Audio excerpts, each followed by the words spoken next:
Assalamualaikum warahmatullahi wabarakatuh.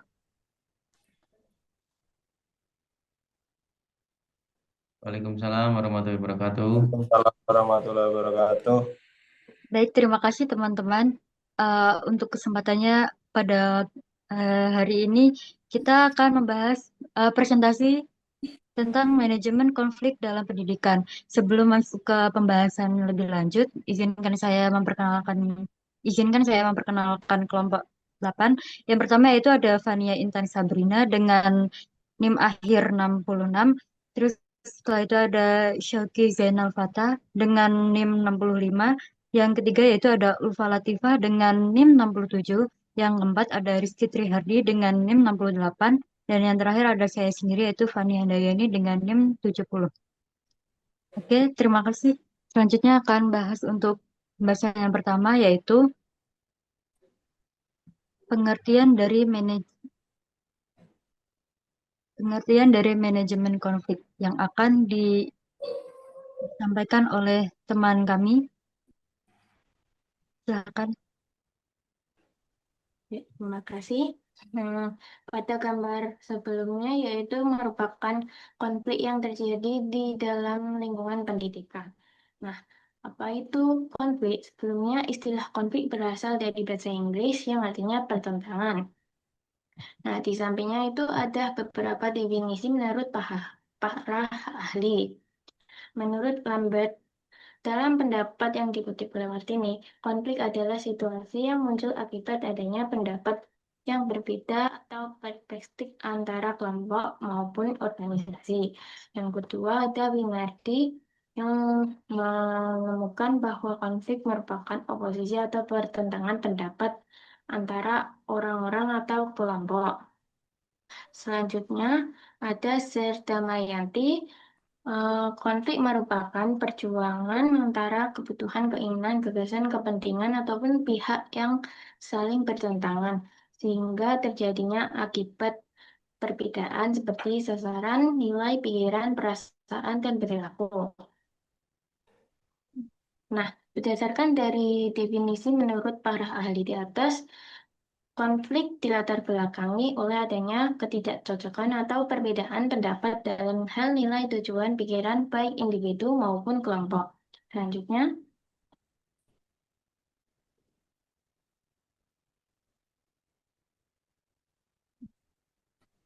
diperlukan manajemen agar supaya konflik tidak terus terjadi, maka diperlukan manajemen konflik. Merupakan suatu strategi yang dirancang untuk mengatasi kondisi yang kurang harmonis antara pihak-pihak yang terlibat dalam suatu perbedaan atau pertentangan dalam lingkungan pendidikan maupun organisasi. Manajemen konflik bertujuan untuk mengurangi ketegangan serta menyelesaikan perselisihan antara adil demi tercapainya kesepakatan bersama. Dalam lingkungan organisasi pendidikan, manajemen konflik juga berperan sebagai mekanisme pembantuan yang mencerminkan bagaimana anggota organisasi dapat bekerja secara bersaing namun tetap menjalin kerjasama. Oke, selanjutnya.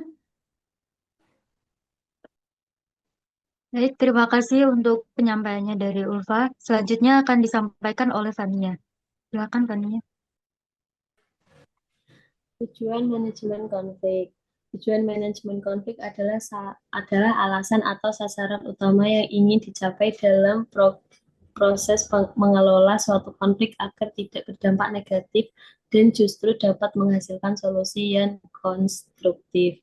Manajemen konflik bertujuan untuk mengurangi dampak merugikan dari konflik, memperbaiki hubungan antar pihak yang berselisih, serta menciptakan situasi kerja atau hubungan sosial yang lebih harmonis dan produktif. Secara umum, manajemen konflik meliputi 5 hal, yaitu satu, mencegah ekskalasi konflik atau agar tidak menjadi lebih parah. Dua, mencari solusi yang win-win bagi semua pihak yang terlibat. Tiga, meningkatkan komunikasi dan pengertian antar pihak.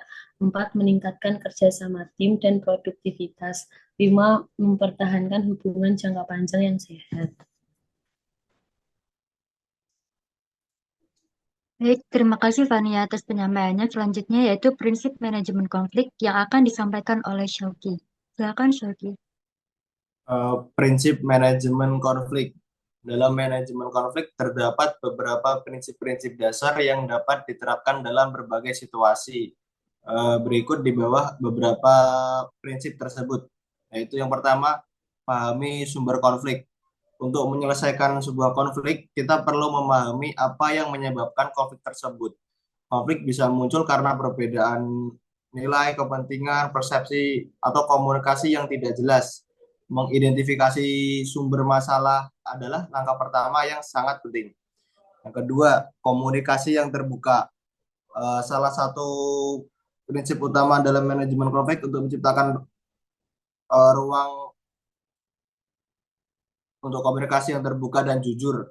Semua pihak yang terlibat harus diberi kesempatan untuk menyampaikan pandangan dan perasaan mereka tanpa rasa takut akan penilaian. Nah, yang ketiga, empati dan mendengarkan aktif.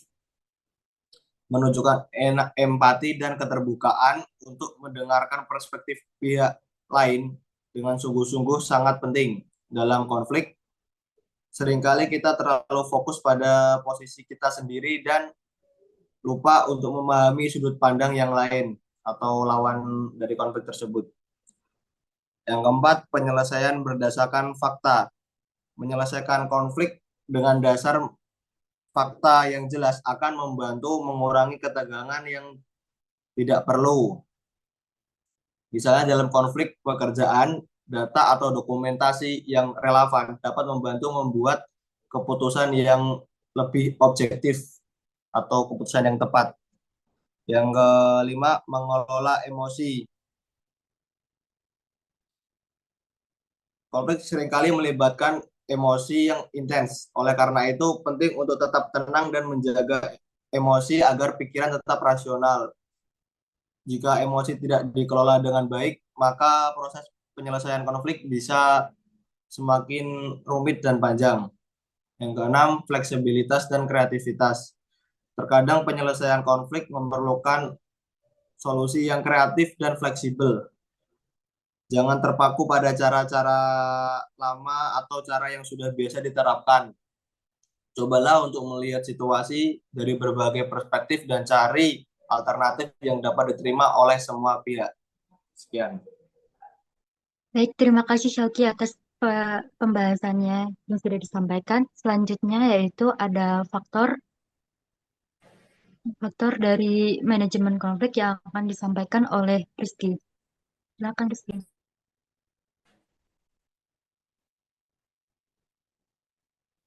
Baik, untuk faktor yang mempengaruhi adanya konflik biasanya bermacam-macam, tergantung pada konteksnya, misal konflik sosial, politik, organisasi, atau personal.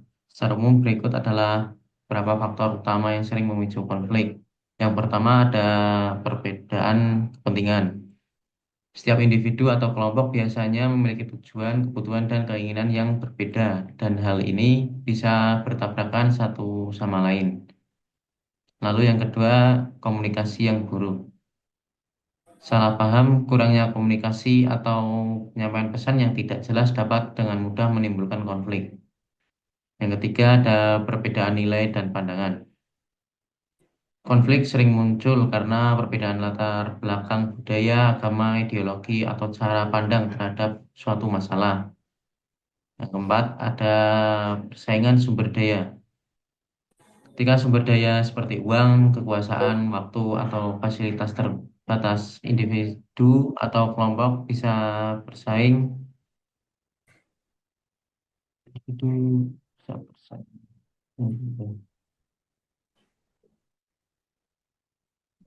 Dan memicu konflik. Dari udah Rizky? Belum selesai. Lalu yang kelima ada ketidakadilan atau diskriminasi. Perasaan tidak dapat diperlakukan secara adil atau adanya diskriminasi bisa memunculkan rasa tidak puas dan akhirnya menyebabkan konflik. Keenam, ada ego dan emosi. Ketika seseorang merasa tersinggung, diremehkan atau marah, emosi bisa memperburuk situasi dan menyalakan konflik. Yang terakhir, ketujuh, kepemimpinan yang lemah. Dalam organisasi atau kelompok, kepemimpinan yang tidak tegas atau tidak adil bisa menjadi pemicu ketegangan antar anggota. Baik, terima kasih. Dari beberapa faktor yang sudah disebutkan oleh Rizky, ada beberapa cara untuk mengatasi konflik secara efektif. Ini geser. Dari yang pertama yaitu adalah mendengarkan secara aktif. Itu adalah langkah awal yang penting untuk mendengarkan secara sungguh-sungguh tanpa menyela. Dengan menunjukkan empati dan memahami sudut pandang lawan bicara, konflik bisa lebih cepat mereda karena masing-masing pihak merasa dihargai. Selanjutnya yang kedua yaitu ada mediasi oleh pihak ketiga. Jika konflik sulit diselesaikan langsung, hadirilah pihak ketiga yang netral seperti atasan atau mediator profesional untuk membantu memperjelas masalah dan memfasilitasi dialog agar tetap objektif. Yang selanjutnya yang ketiga yaitu mencari titik temu dan kompromi. Fokus pada kesamaan tujuan dan bersedia berkompromi adalah kunci penyelesaian konflik. Cara solusi yang menguntungkan kedua pihak tanpa merasa kalah atau menang. Yang keempat yaitu membuat kesepakatan tertulis. Kesepakatan hasil diskusi sebaiknya ditulis agar jelas dan tidak berubah. Ini juga bisa dijadikan pedoman jika konflik serupa muncul lagi di masa depan. Yang kelima atau yang terakhir yaitu meningkatkan komunikasi dalam tim. Bangun budaya komunikasi yang terbuka dan saling menghargai. Forum rutin, evaluasi, dan umpan balik terbuka bisa mencegah konflik dari awal. Dari pembahasan yang sudah dijelaskan tadi, terdapat kesimpulan, bisa di kesimpulan yang dapat kami dapatkan yaitu manajemen konflik bukan bertujuan untuk menghindari konflik sepenuhnya, melainkan untuk mengelolanya secara bijak agar tidak merusak hubungan dan kinerja. Dengan prinsip keterbukaan, empati, dan komunikasi efektif, konflik dapat menjadi peluang untuk pertumbuhan dan memperkuat kerjasama. Itulah beberapa pembahasan mengenai manajemen konflik dari kelompok kami. Kurang lebihnya dari yang kami sampaikan, mohon maaf. Wassalamualaikum warahmatullahi wabarakatuh. Waalaikumsalam warahmatullahi wabarakatuh. Assalamualaikum warahmatullahi wabarakatuh.